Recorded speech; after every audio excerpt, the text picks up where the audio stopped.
میری شادی سہیل سے ہوئی تو لگنے لگا جیسے میں دنیا کی خوش قسمت ترین لڑکی ہوں، کیونکہ وہ بہت ہی اچھا اور ہمدرد شوہر تھا۔ شادی کے ایک ہفتے میں ہی اس نے مجھے بہت متاثر کر دیا تھا۔ یہ بات میں وثوق سے کہہ سکتی تھی کہ سہیل کے سنگ میری زندگی بہت اچھی گزرنے والی ہے۔ سہیل کو آفس سے 2 ہفتوں کی چھٹیاں ملی تھی۔ ایک ہفتہ شادی کی تقریبات میں گزر گیا اور دوسرا ہفتہ تو ایسے لگا کہ گزر کا کچھ پتا ہی نہ چلا۔ کل سے سہیل کے آفس میں جوائننگ تھی۔ اسے وہ بولے، اقرا میں تمہیں مارکیٹ لے چلتا ہوں، جس چیز کی بھی ضرورت ہوئی ہے لے لینا۔ میں خوشی خوشی راضی ہو گئی کیونکہ مجھے کچھ چیزوں کی اشد ضرورت تھی۔ میں نے اور سہیل نے ساری چیزیں لے لیں اور واپس پر وہ بولے، ہم کھانا بھی کسی اچھے سے ریسٹورانٹ سے کھا لیتے ہیں۔ ہم نے کھانا کھایا، واپسی پر کافی دیر ہو چکی تھی۔ ہم اپنی گاڑی تک جانے لگے تو ایک تیز رفتار وین ہمارے پاس سے گزری تھی۔ وہ وین دیکھ کر میرا اوپر کا سانس اوپر اور نیچے کا سانس نیچے رہ گیا۔ میں خوف زدہ ہو چکی تھی۔ میں نے ہڑبڑاہٹ میں جلدی سے گاڑی کا دروازہ کھولا اور اس میں بیٹھ گئی۔ سہیل بھی میرے پاس آ کر بیٹھ چکے تھے۔ وہ بولے، کیا بات ہے اقرا، تم وین کو دیکھ کر گھبرا کیوں گئی؟ میری چوری پکڑی گئی تھی۔ میں مسکرانے کی کوشش کرنے لگی اور بولی، نہیں نہیں سہیل، ایسی کوئی بات نہیں ہے۔ مگر سہیل کو میرا جواب مطمئن نہیں کر سکا اور وہ مجھ سے کہنے لگے، میں ان سے سب کچھ سچ سچ بتا دوں۔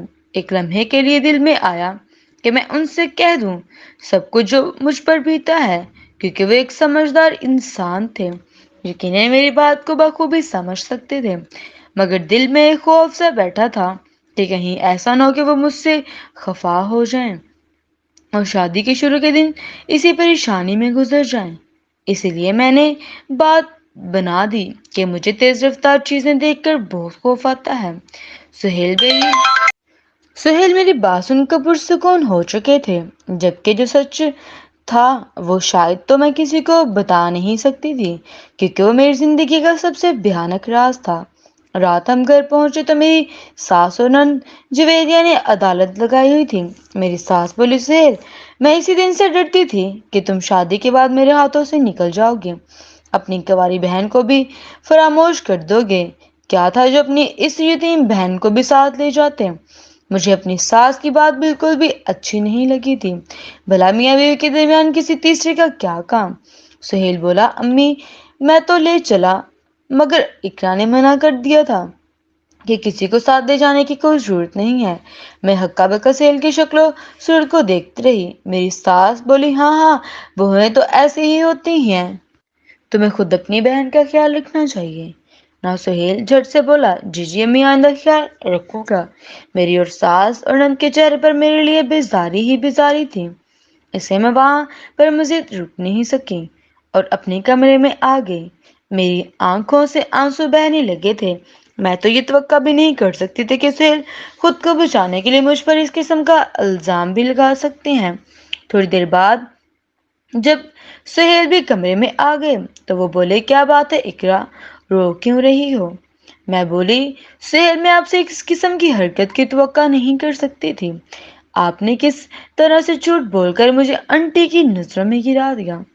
سہیل نے میری بات سن کر ہنسنے لگا اور بولے، ارے پگلی، اس بات پر کیوں رو رہی ہو؟ دراصل بات یہ ہے کہ میں اپنی والدہ اور بہن کا وہاں سہارا ہوں اور وہ چاہتی ہیں کہ میں بس ان کا ہو کر رہوں اور وہ کسی کے ساتھ شراکت داری قبول نہیں کر سکتی۔ اگر میں یہ کہہ دیتا کہ میں خود اقرا کو لے کر گیا تھا تو یقیناً وہ گھر میں طوفان کھڑا کر دیتی۔ میں نے تمہارا نام لے لیا تو دیکھا نا، دونوں نے اپنے منہ سے ایک لفظ نہیں نکالا۔ میں نے تمہارا نام گھر میں امن رکھنے کے لیے لیا تھا۔ تم ذرا ذرا سی بات پر کیوں اداس ہو جاتی ہو؟ جو بھی تھا اسے مرد بن کر حالات کا مقابلہ کرنا چاہیے تھا۔ یہ کیا بات ہوئی کہ اس نے مجھ پر ہی الزام دھر دیا؟ خیر، سہیل نے مجھ سے معافی مانگی تو میں نے اس کی دوسری اچھائیاں یاد کر کے اسے معاف کر دیا۔ میں نے نوٹس کیا تھا کہ میری ساس اور نند اس دن کے واقعے کے بعد میری کھینچی کھینچی سی رہنے لگی تھی۔ میں نے اس سرد مہری کی دیوار کو گرانے کے لیے ان کے آگے پیچھے ہو رہی تھی۔ میں نے واشنگ مشین لگا کر سارے گھر کے کپڑے دھو ڈالے، چھت پر کپڑے ڈالنے کی کوشش کی، جو مجھے محسوس ہوا جیسے کوئی مجھ پر نظر رکھتے ہوئے ہے۔ میں بہت گھبرا گئی، ادھر ادھر دیکھا تو مجھے کوئی بھی نظر نہیں آیا۔ اگر یہ سب میرے ساتھ پہلی دفعہ ہوتا تو یقیناً میں اس بات کو اپنا وہم کر کے نظر انداز کر دیتی، مگر ایسا میرے ساتھ چوتھی یا پانچویں بار ہو رہا تھا۔ مجھے لگا کہ کوئی ہے جو ہمارے اس گھر پر نظر رکھے ہوئے ہے۔ یہ بات کافی پریشان کن تھی۔ اس سے میں نے اپنی ساس کے ساتھ تذکرہ کیا۔ میں بولی، آنٹی کچھ دنوں سے مجھے محسوس ہو رہا ہے کہ کوئی ہمارے گھر میں تاک جھانک کر رہا ہے۔ میں نے سہیل کے پسند کی بریانی بھی بنائی تھی۔ اب میں بے صبری سے انتظار کر رہی تھی کہ وہ کب آئیں گے اور میں انہیں بریانی پیش کروں گی۔ انہیں سلام کرنے کے لیے چلے گئے تھے۔ میں ان کا انتظار کرنے لگی، تبھی وہ غصے سے تن فن کرتے ہوئے میرے پاس آئے اور بولے، تم نے میری والدہ سے کیا کہا ہے؟ میں ہکا بکا کھڑی ان کا چہرہ دیکھنے لگی۔ میں بولی، میں نے تو کچھ بھی نہیں کہا۔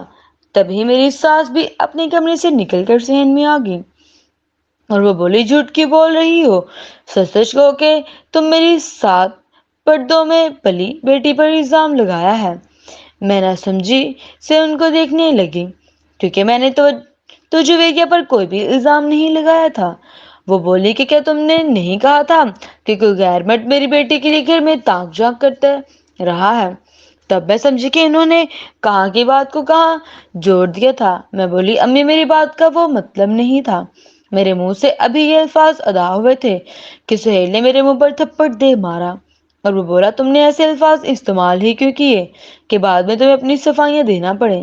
میں نے منہ پر ہاتھ رکھ کر کھڑی بے یقینی سے اپنے شوہر کی جانب دیکھ رہی تھی کہ اس نے کس طرح مجھے اپنے گھر والوں کے سامنے پیٹ ڈالا تھا۔ میں پھوٹ پھوٹ کر رونے لگی۔ 11 بجے کہیں جا کر سہیل کمرے میں آئے تھے۔ مجھے روتا ہوا دیکھ کر وہ جھٹ سے میرے پاس آ کر بیٹھ گئے اور میرے چہرے سے آنسو صاف کرنے لگے۔ انہوں نے اپنے دونوں ہاتھ میرے سامنے جوڑ دیے تھے اور مجھ سے معافی مانگنے لگے اور بولے، اقرا میں جانتا ہوں کہ تم بہت اچھی اور سلجھی ہوئی لڑکی ہو، تم کبھی بھی اس قسم کی بیہودہ بات نہیں کر سکتی، مگر میں مجبور تھا۔ میں امی کے منہ پر یہ تو نہیں کہہ سکتا تھا کہ نہ آپ جھوٹ کہہ رہی ہیں اور میری بیوی سچی ہے۔ انہوں نے مجھے کہا تھا کہ تم اپنی بیوی کو تھپڑ مارنا تاکہ آئندہ کبھی اس میں اتنی جرت نہ ہو کہ وہ اس قسم کی بات کر سکے، ورنہ میں تو کبھی تم پر ہاتھ اٹھانے کا تصور بھی نہیں کر سکتا تھا۔ میں چپ چاپ اپنے شوہر کی شکل و صورت دیکھتی رہی کہ وہ مرد کہلانے یا کے قابل بھی ہے یا نہیں۔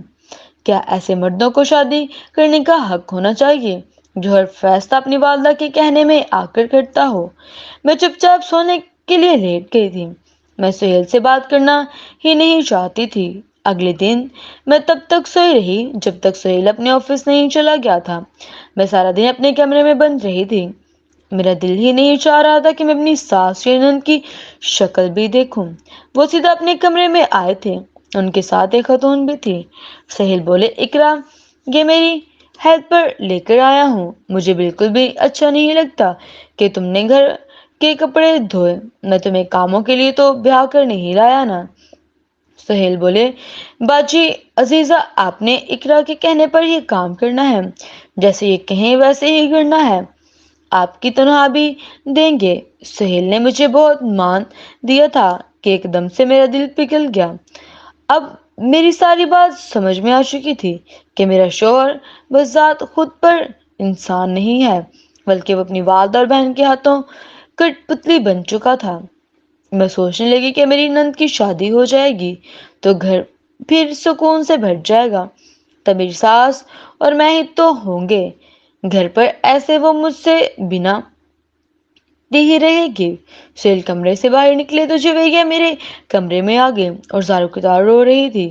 اس کو ایسے روتا دیکھ کر میں گھبرا گئی، نہ جانے وہ مجھ کو کون سا الزام لگانے والا تھا۔ تبھی جویریہ نے میرے سامنے ہاتھ جوڑ دیے اور بولی، بھابھی خدا کے واسطے مجھے معاف کر دے، کل جو کچھ بھی ہمارے گھر میں ہوا اس بات کا تذکرہ آپ اپنے بھائی یوسف سے مت کیجیے گا۔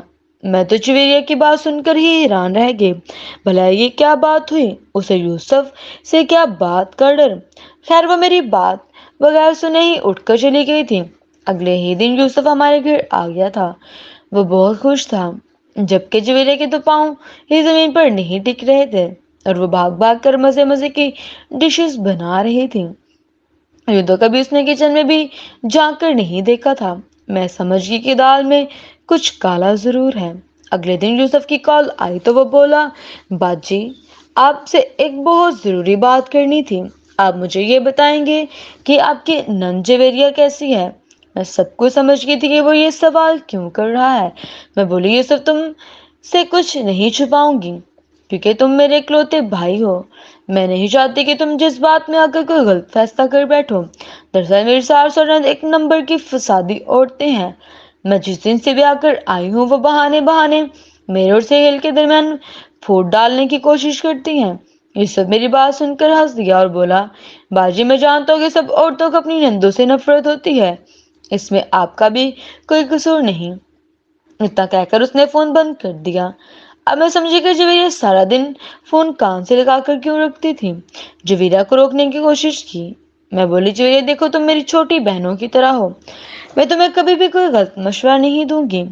میں تمہیں سمجھانا چاہتی ہوں کہ تم بھی کسی لڑکے کے ساتھ فون پر رابطے میں نہ رہو، یہ رابطہ ختم کر دو، کیونکہ اس قسم کی دوستیاں رسوائی اور بدنامی کے سوا کچھ نہیں ہوتی۔ میں اس ساری صورتحال سے گھبرا گئی تھی۔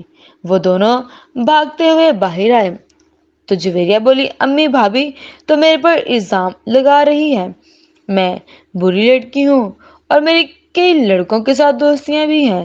میں یہ بات سن کر بے حد خوف زدہ ہو چکی تھی، کیونکہ اب وہ میرا شوہر میری ساس کے کہنے میں آ کر مجھے لازماً تشدد کرتا ہے۔ اس صورتحال سے بچنے کے لیے میں بھاگ کر اپنے کمرے میں چلی گئی اور اندر سے کنڈی لگا دی تو میری ساس اور نند دروازہ پیٹنے لگی تھی، مگر میں نے دروازہ نہیں کھولا۔ رات جب سہیل کمرے میں آیا تو وہ ہنس رہا تھا۔ بولا، آج تو تم نے بہت سمجھداری کا مظاہرہ کیا، آئندہ بھی اگر ایسے حالات پیدا ہوں تو تم ایسا ہی کرنا۔ ہم دونوں مسکرانے لگے تھے، لیکن یہ بات میرے دل میں ثبت ہو گئی تھی کہ میری نند ہو یا بہو میری ساس کی ہی کاپی ہے، ان کے مطلب تبدیل کرنے میں ماہر تھی، اور اس لیے میں امی کو کال کر کے ساری صورتحال سے آگاہ کر دیا تھا۔ امی میری بات سن کر رونے لگ گئی تھی۔ وہ بولی کہ میری سمجھ میں نہیں آتا کہ میں کیا کروں۔ یوسف تمہاری نند کے پیچھے پاگل ہو گیا ہے، اس نے کھانا پینا بھی چھوڑ رکھا ہے۔ اگر آپ نے میری منگنی جویریہ کے ساتھ نہ کی تو میں بھوکا مر جاؤں گا۔ میری امی مجبور ہو کر جویریہ کا رشتہ لینے آ گئی تھی۔ میرا بھائی یوسف لاکھوں میں ایک تھا، انہوں نے رشتہ قبول کر لیا، منگنی بھی طے پا گئی۔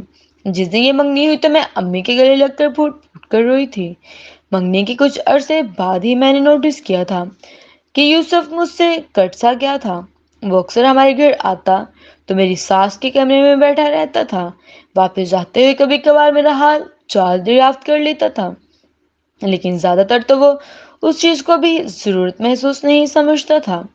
یوں ہی کچھ ماہ گزر چکے تھے۔ میری امی نے مجھے بتایا کہ یوسف سارا دن جویریہ کے ساتھ فون کے لڑتا رہتا ہے، تو مجھے سمجھ میں آیا کہ سہیل نے مجھ سے منہ کیوں بنایا ہوا ہے، وہ مجھ سے سیدھے منہ بات کیوں نہیں کرتا ہے۔ یوسف نے منگنی ہی توڑ دی تھی، اس نے سارا سامان بھی گھر واپس بھیج دیا تھا۔ اب میری ساس اور شوہر نے مجھے کٹہرے میں کھڑا کر دیا تھا۔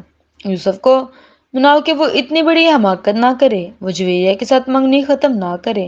میں بولی کہ یوسف میرے کہنے میں نہیں مان رہا تھا۔ میں نے اس کو مشورہ بھی دیا، لیکن اس نے میری بات سننے سے انکار کر دیا تھا۔ بیوہ ماں میرے لیے کیا کر سکتی تھی؟ بھلا اس لیے میں نے سہیل کی بات مان لی۔ میں نے یہ تک نہ دیکھا کہ میرا نکاح سہیل سے کس نے کروایا۔ اگلے دن میرا نکاح تھا۔ میں رخصت ہو کر اپنے دوسرے شوہر کے گھر آ گئی تھی۔ تھوڑی دیر ہی گزری تھی کہ میرا دوسرا شوہر کمرے میں آ گیا۔ اس نے جو ہی میرا گھونگھٹ اٹھایا تو میرے قدموں تلے زمین نکل گئی تھی۔ کیوں تو وہ یہ اس وقت کی بات ہے جب میں 17 برس کی تھی۔ میں کالج جایا کرتی تھی اور پک اینڈ ڈراپ مجھے ابو ہی دیا کرتے تھے۔ ایک دن میں کالج سے نکلی تو ایک وین میرے پاس آ کر رکی تھی۔ ڈرائیور نکل کے بولا، میڈم آج آپ کے ابو آپ کو لینے نہیں آ سکتے، انہوں نے مجھے آپ کو پک کرنے کے لیے بھیجا ہے۔ چپ چاپ اس وین میں بیٹھ چکی تھی۔ وہ وین انجان راستوں پہ نکل کھڑی ہوئی تھی۔ تب میں نے حد گھبرا گئی تھی۔ بولی، انکل آپ مجھے کہاں لے جا رہے ہیں؟ میری کسی بات کا کوئی جواب نہیں دیا تھا۔ ڈرائیور نے مجھے میری کلائی سے کس کر پکڑ رکھا تھا اور اس نے مجھے وین سے نکال کر میرا ہاتھ دوسرے آدمی کے ہاتھ میں تھما دیا۔ وہ مجھے کھینچتا ہوا اپنی کالی گاڑی کی طرف لے جانے کا لگا تھا۔ میں چیخنے لگی تھی، تبھی وہ لڑکا تیزی سے میری جانب بھاگتا ہوا آیا اور شور ڈال دیا، چور چور کہنا شروع کر دیا۔ سب لوگ ہماری جانب متوجہ ہو چکے تھے۔ میرے اغوا کار اس صورتحال سے گھبرا گئے اور مجھے وہاں چھوڑ کر فرار ہو گئے تھے۔ اس لڑکے نے مجھے دیکھا تو مسکرانے لگا اور بولا، شکر ہے آپ محفوظ ہیں۔ وہ لڑکا مجھ سے محض 5 سال ہی بڑا ہوگا۔ وہ بولا، آپ فکر نہ کریں، آپ محفوظ ہاتھوں میں ہیں۔ پھر اس نے ایک ٹیکسی روکی اور مجھے اس میں بٹھا کر میرے گھر تک چھوڑ آیا۔ اس نے مجھے بتایا کہ فروٹ کی ریڑھی لگاتا ہے۔ میں نے یہ بات کسی کو بھی نہیں بتائی تھی تو سب مجھے ہی غلط سمجھیں گے۔ اب وین بہت ڈراتی ہے مجھے۔ آج جب میری دوسری شادی ہو چکی تھی اور میرے شوہر نے میرا گھونگھٹ اٹھایا تو میں یہ دیکھ کر حیران رہ گئی تھی کہ وہ کوئی اور نہیں بلکہ وہ وہی پھل فروش تھا جس نے مجھے اغوا کاروں کے جنگل سے آزاد کیا تھا۔ میرے چہرے کے تاثرات دیکھ کر وہ بولا، کیا تم نے مجھے پہچان لیا؟ میں نے اس بات میں سر ہلا دیا اور بولی، میں اپنے محسن کو کیسے بھول سکتی ہوں؟ میری بات سن کر اس کی آنکھوں میں آنسو آ گئے تھے۔ وہ بولا، اقرا، میرا نام مجید ہے۔ میں نے جس دن تمہیں اغوا کاروں سے بچایا تھا اس دن تمہاری محبت میں مبتلا ہو گیا تھا۔ محبت اور اپنے پیسے بنا لیے تھے کہ جس سے تمہاری شادی۔ ایک دن میں نے تمہیں چھت سے دیکھا تو کپڑے ڈالنے آئی تھی چھپ کر، بس میں تمہیں دور سے ہی دیکھ کر خوش ہو جایا کرتا تھا۔ تب ایک دن مجھے پتا چلا کہ تمہارے شوہر نے تمہیں طلاق دے دی ہے اور کسی ایسے مرد کو ڈھونڈ رہا ہے جو تم سے ہلاک کرنے کے تیار ہو جائے۔ یہ بات سن کر میں خوشی سے جھوم اٹھا تھا اور تمہارے شوہر سے کہہ دیا تھا کہ حلالہ کرنے کو تیار ہوں، کیونکہ یہ 3 دن کو میں تمہارے ساتھ بتاؤں گا۔ وہ جو نوکرانی وہ گھر پر لے کے آیا تھا وہ کوئی اور نہیں بلکہ اس کی بیوی تھی، جس کی وجہ سے میں نے اسے طلاق دے دی تھی، اور جس شخص نے مجھے اغوا ہونے سے بچایا تھا اس سے میری شادی ہو گئی تھی۔ میں مجید کے ساتھ بہت خوش تھی۔ اللہ پاک نے مجھے بیٹی جیسی رحمت سے بھی نواز دیا تھا۔ تب مجھے پتا چلا کہ سہیل نے بھی دوسری شادی کر لی تھی۔ اب کی بات وہ مکمل طور پر اپنی بیوی کو غلام بن چکا تھا۔ اس نے بیوی کے کہنے پر اپنی ماں اور بہن کو بھی گھر سے نکال دیا تھا۔ میں یہ نہیں کہہ رہی کہ اس نے اچھا کیا، مگر انسان کو اس کے کیے کی سزا لازمی مل جاتی ہے۔ جیسے اس کی نند اور اس کے ساتھ بیہیو کرتی تھی ویسا ہی آج ان کے ساتھ ہوا۔ اللہ حافظ۔